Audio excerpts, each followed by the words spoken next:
unmet conditions and unmet terms in a contract, which Mhm. can proceed and which cannot proceed further. Okay.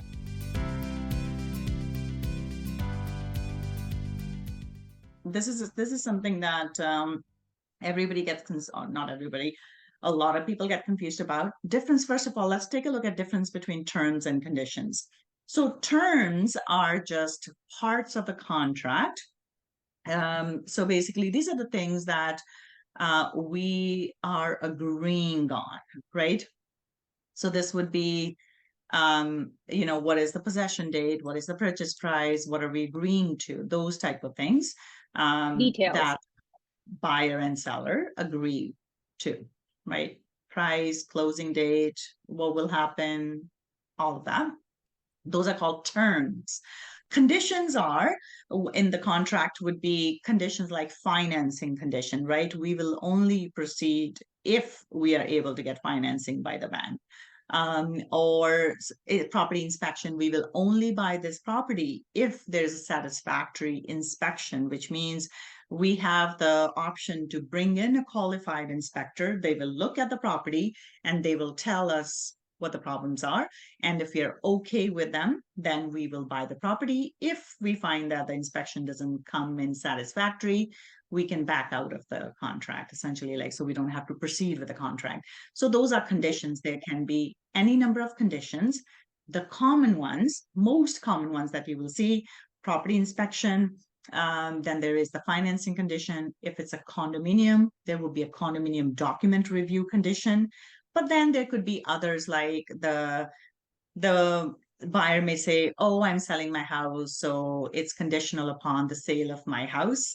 Most people don't like to, will not go with that one. You can try putting it in. It can be put in. They won't go with it. There can be other ones saying that there's a lease in place. For example, if an investor is buying a property, there's already people living in it as tenants. They will be taking over a lease. Then there would be a lease, like they would want to review the lease so that they understand what they're getting into prior to taking over the property. So there can be other conditions like that. There could also be a dower condition. Dower condition is always a seller condition, never a buyer condition, right? Read the question carefully. It's always a dower, sorry, it's a dower condition is always a seller condition. Buyer doesn't care, right? They don't know if this dower applies or not. It would be seller. So, for example, let's say husband and wife going through a separation. Husband is the property is under husband's name. So, when the offer comes in, the husband can put the dower condition in saying it has to be approved by the spouse, right? So then the dower condition will come into play. So there can be buyer conditions, there can be seller condition. Both parties can have conditions in, and the conditions are there to protect the party that's putting them in. If the buyer is putting the conditions in, like inspection or anything like that, then that's to protect the buyer. So they have a way to walk away from the contract. Or if the seller is putting it in, so if those conditions are not satisfied, the seller doesn't want to move forward with the deal. So both parties can put the condition, or either party can put the condition, but they're to protect that party. Okay. So here's the thing, the Mhm. contract will not move forward if the conditions are not met, right? So let's say you put a offer in for a buyer, one of the conditions was financing, and the lender comes back and says, "No, we will not give you the mortgage." In this case, if the buyer doesn't have a mortgage, they may not be able to buy the property. So then you would have to send in a non-waiver, right? So that means the buyer is not waiving the conditions, which means they're not moving forward with the contract. So contract cannot move forward with unmet conditions.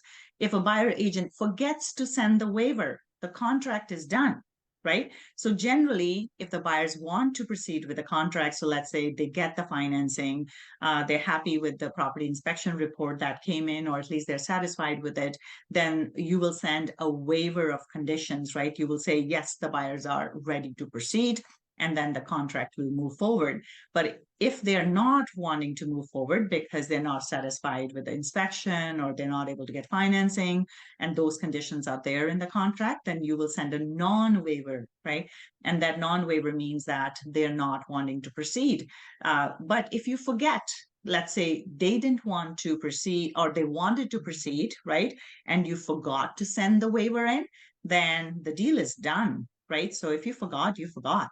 And then now you are answerable to your buyer clients, and they could actually take you to court. So it's very important that you follow the proper timelines and so forth.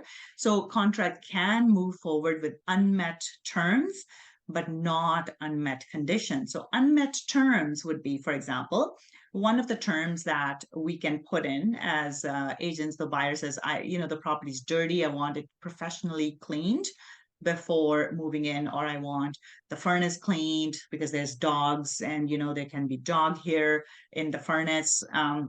So I want the furnace professionally cleaned, I want the carpets professionally cleaned, or I want the house professionally cleaned. So you do a walkthrough. So walkthrough is another term we'll put in there, saying the buyer would want to or wants to do a walkthrough, or the seller will allow a walkthrough one day before closing. That's another term we can add. So let's say we have that term, and we also had the term that carpets have to be professionally cleaned, the furnace has to be professionally cleaned, and the house has to be professionally cleaned.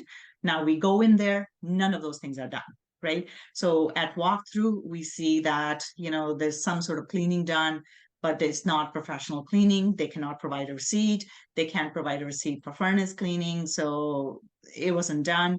So in this case, the contract will still move forward, which means the buyer will still have to close on the property on the closing date.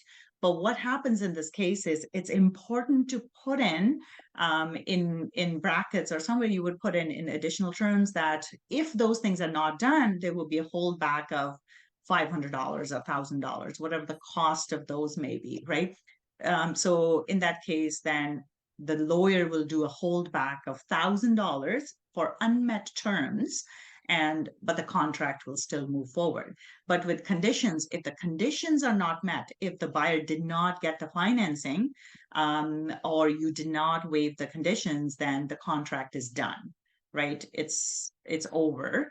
But if the terms are not met, they did not clean the property, then the contract will still move forward. But there may be holdback, or lawyers may be kind of, fighting it out, or whatever the case may be. So the contract will have to close though. So it still proceeds. So that's the difference.